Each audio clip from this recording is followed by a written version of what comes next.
In the religious sense, we think of taking communion as partaking of the body and blood of the person, Jesus Christ. And that's true. That's actually true. But if we think of his body as being a physical body like our own, then it gets kind of weird, right? So, and a lot of people have criticized Christianity for that reason. But that's not how we see the body of Christ, because he ascended. And what does that mean? That means he no longer has a physical body like yours and mine. His body has become the earth, the entire planet, and all of its ecosystems, all of its substance. And because he's the mediator between us and the Son, the Christ being, the solar deity, you might call it. It's the conscious being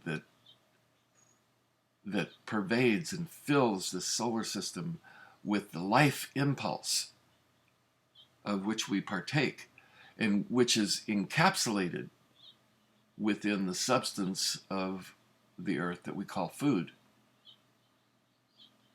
When we eat and when we drink, if we raise our consciousness to that level of where Jesus is conscious, which is the life energy of the planet, infused by the sun and the intelligence of it, when we see it in this way, then we're actually building that into our body. Our body starts to become built of light and the intelligence of the architect, the one who created this body, the plan of it, the format of it, the symbol of it.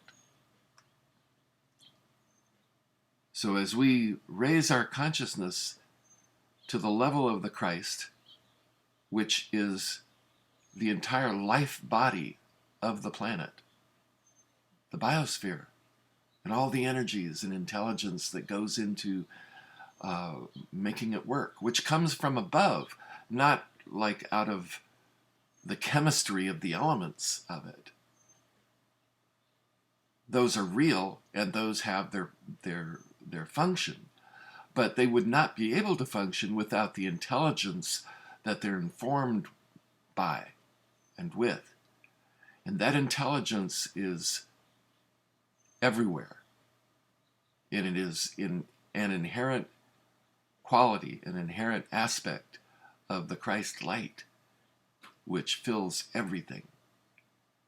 So the very essence of life comes from above. It does not come just from the chemical composition of matter.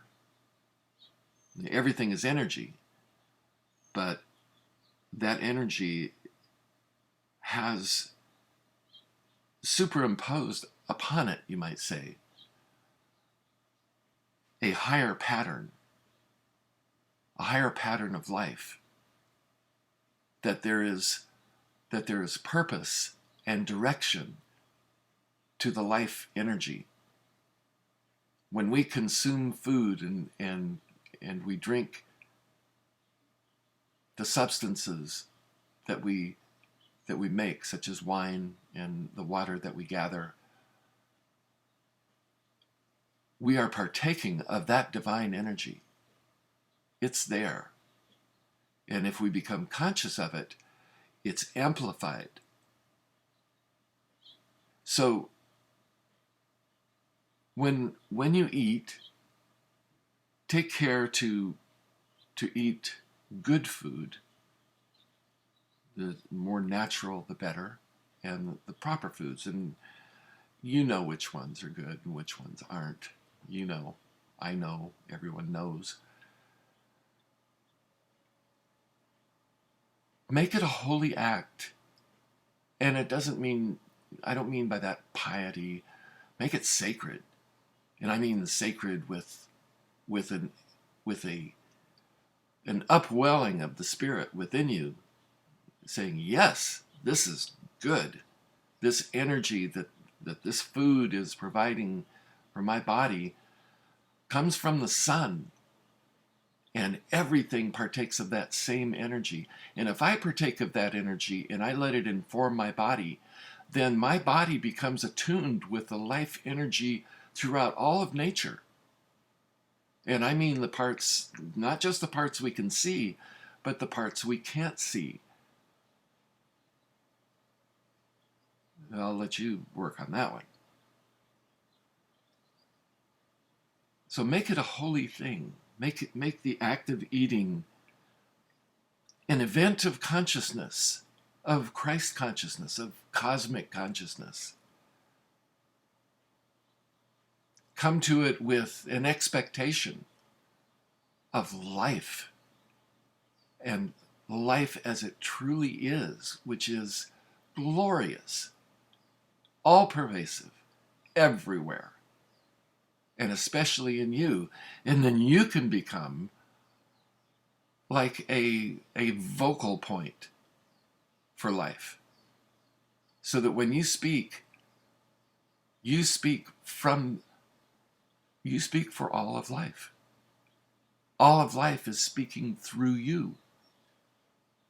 And therefore, what you speak brings things together. It harmonizes the world instead of dividing it. Instead of creating discord, you can then become a source of harmony and peace, vibrancy, and goodwill.